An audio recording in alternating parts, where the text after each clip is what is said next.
Hi people, Titus here for part 1 in the Flashbang Blender mini-series, where I plan to take you along my modeling journey to create and texture a flashbang grenade for a future project I'll be working on. Alright, let's jump right into it and set up our project.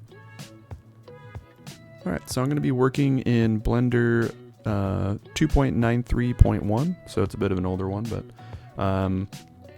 even the newer ones should work fine for the steps I'll give you through. And vanilla Blender works just as fine too, but I will show you some of the add-ons that I'll be using. But to start off, I think we will select all the default objects, including the camera, cube, and light. Then we'll press X and delete those out, so we just have a blank scene. I'm going to go to Edit and Preferences, and then pop that over. And you guys can see some of the add-ons that I'm using. These are optional. Most are free, some are paid. The only one I would definitely recommend you get is the Add Curve Extra Objects. That is very handy for the pins that we'll have to make, and the rings.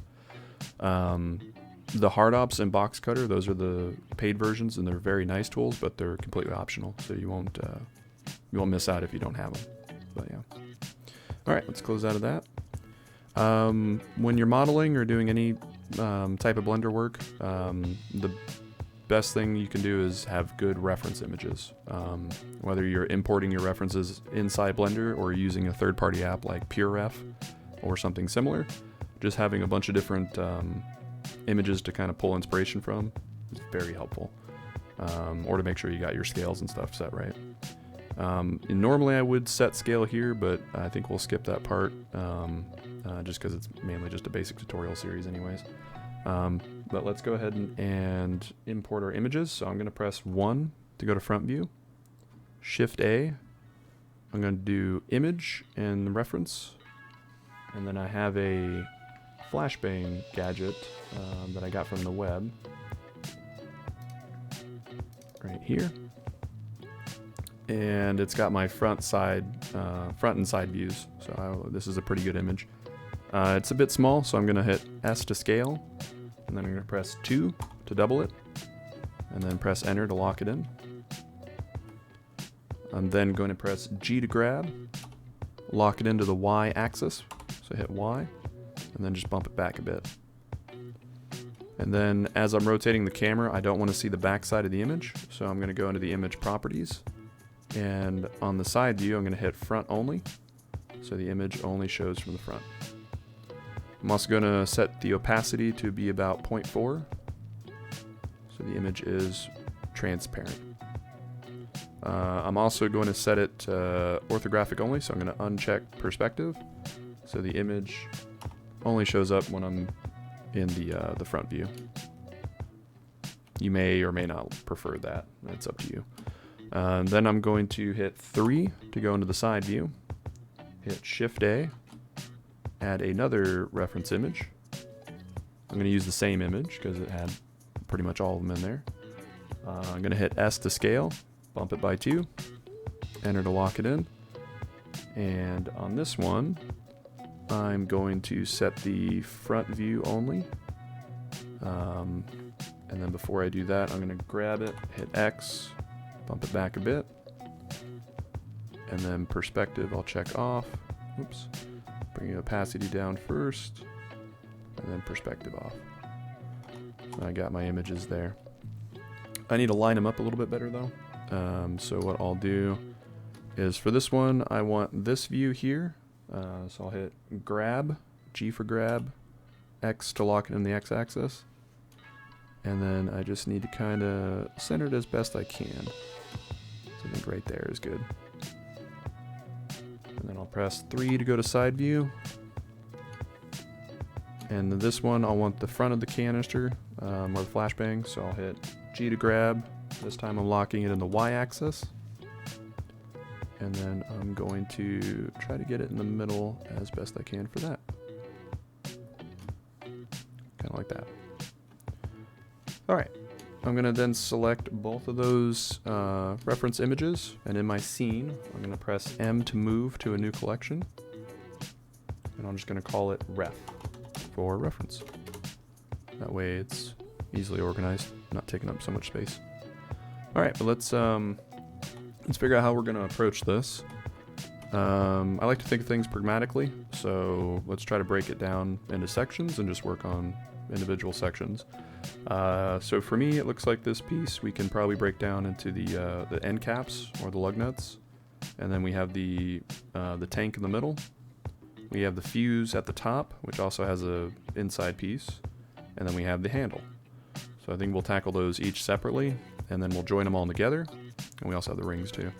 And then we'll texture it, and then we'll export it to Unreal Engine and do some game stuff with it. But all right, let's do Shift A. We're gonna add a cylinder, and under the Add Cylinder properties in the bottom left, we'll expand that out. I'm gonna set it to 6 vertices, so it's kind of like that shape, like a hexagon. I'm gonna set the depth to be maybe 1. And then I want the caps to not be filled, so I'll set it from end gone to nothing. So we're kind of like that.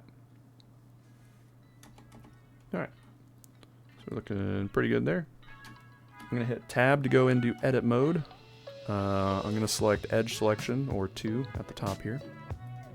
Deselect everything. Now if you hold the Alt key and select the top ring, it'll do the entire ring for you. And then if you hold Shift and then Alt, and then we click the bottom ring, so we have both rings selected. You can right click and then do subdivide, and we now have some extra vertices to play with. I'm going to deselect everything. I want to select just the sharp edges around the outside. A shortcut for that is you can just go to Select and do Select Sharp Edges. You kind of got that. I then want to hit S for scale, lock it in the Z axis. I'm going to hold Control to do snapping, and I'm going to snap it down 2 units, kind of like that. I'm then going to hold, we'll deselect everything, hold Alt and click the top ring. I'm then going to press E to extrude, S to scale, and I'll give it a pretty good decent chunk of space there just to bring it in. Press 7 to go to top view, and we want to convert this to a ring. So I mean, you can manually move vertices around, or if you install the free Loop Tools add-on, you can just right click, go to Loop Tools, and do circle. Much easier. I'm then going to come out of top view and hit G to grab, lock it into the Z axis, and I'm just going to bring it up just a smidge. Kind of like that. I'm then going to press E to extrude, S to scale, and I'm going to scale it in probably right about there.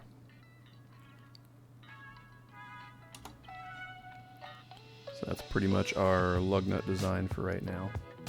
If you're not happy with the outside scale, you can also select it and scale it back a bit if you wanted to, and then bring this one in as well, but I think for right now that's okay. Now, we only did the top portion, so to do the bottom portion, instead of doubling our work, we can simply use a mirror modifier.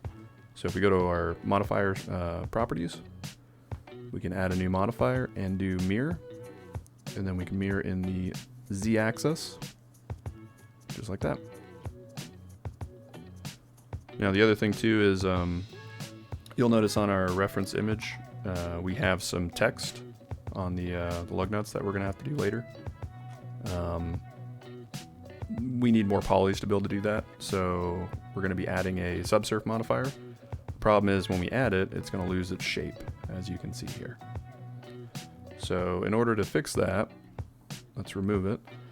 We have to tell Blender how to apply the subsurf modifier by hardening the normals. The easiest way to do that is to bevel. So you can bevel an edge, and then Blender will interpret that data and apply the subsurf modifier so it in a way where it keeps the shape of your object.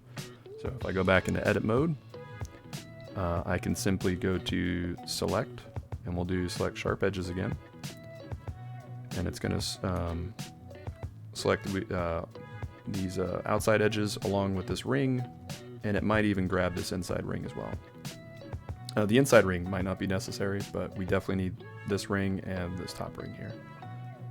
So now if we just press Control B to apply a bevel, and then I'm going to move my mouse wheel up to add a single segment, kind of like that. So there's 3. And then I'm just going to make it pretty small, so like right around there. I'm going to do a maybe 0.025, so 0.025. Nice number to deal with. And then if we tab out of it, you should be left with something like this. So now when we add our subsurf modifier, you can see it keeps its shape. Much easier. Let's take a look at our shading, see if we get any weird artifacts. So let's hit matte cap, and I'm going to select a unforgiving matte cap here.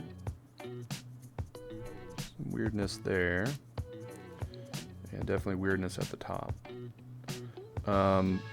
If you get really bad shading on the edges, it's probably Z fighting. So if you just go to your mirror modifier and hit bisect, it'll probably fix most of that. Ours wasn't that bad.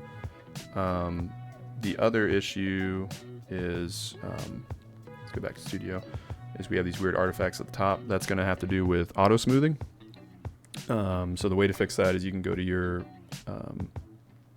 object properties here, and then scroll down and find normals, and you can auto check auto smooth and set it to like 30 degrees is probably fine.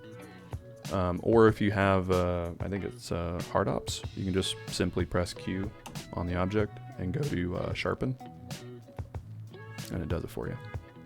So some of the advantages of, and it gives you a lot of quick options that you can see here.